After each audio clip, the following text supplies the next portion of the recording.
Janela, sa bago mong Medyo song. paus ako today. Kayo na lang. Medyo paus siya ngayon, kayo na lang.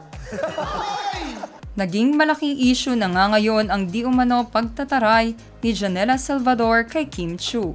At maraming netizens ang nadismaya dahil sa ginawa ni Vice Ganda na naging dahilan upang mabash ng maraming fans at supporters ngayon ni Kim Chiu si Janela Salvador.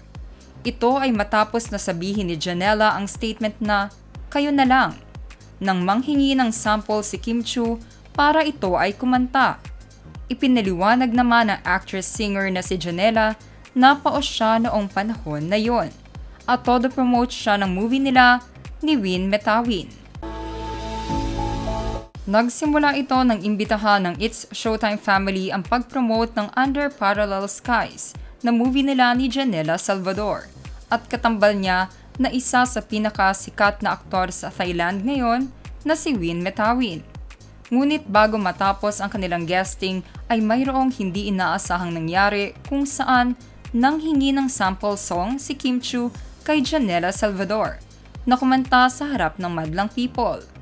Maayos naman itong tinanggihan ng aktres at nagpaliwanag na paos siya dahil sa mga interviews at kakapromote ng kanilang movie.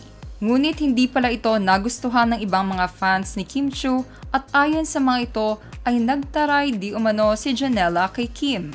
Mas lalo pang lumaki ang issue ng gawin itong inside joke ng It's Showtime family na naging negatibo sa mata ng mga manonood.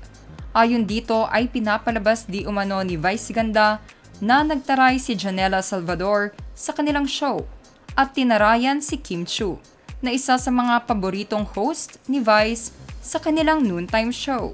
Nag-trending na nga ngayon si Janela Salvador sa lahat ng social media platforms dahil sa issue na ito.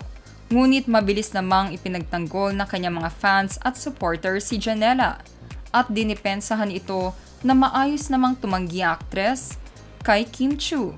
Binigyan lamang daw ito ng mali siya dahil sa sinabi nitong "kayo na lang" dahil mahilig naman daw na mag-sample ang mga nasa Showtime kaya naman ito ang nasabi ng aktres ayon sa kanyang mga fans at supporters. Mas lalong lumaki ang issue dahil sa mga ganitong bagay. Nothing was wrong sa pagkakasabi ni Janela. Fan ako ni Vice, kaso nakakataas ng kilay yung mga ganitong biro. True, Janela even said na next time, promise. And hindi na nga mapapansin yun ng mga tao, pero nagiging big deal kasi binibring up pa. Why did Vice have to shade her publicly like that though? Or kahit joke or parinig, we all know how people react. Di rin naman siya direct na apektuhan.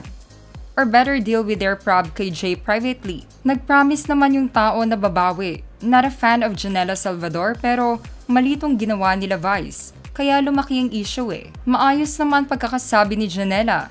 Kawawa naman. Nag-promote lang na issue pa. Wala naman mali sa sinabi ni Janela. Siguro what she mean is sila na lang mag-sample even hindi niya kanta. Nag-promise naman na next time. Si Vice, sensitive. Pero pag siya, di nagiging sensitive sa mga sinasabi niya. Sa ngayon ay wala pang ibinibigay na pahayag si Janela Salvador, Kim Chiu at pati na din si Vice Ganda patungkol sa nasabing issue. Kayo mga ka-showbiz peeps, anong masasabi niyo sa sagot ni Janela Salvador kay Kim Chiu at pagsawsaw sa issue na ito ni Vice Ganda? Just comment below.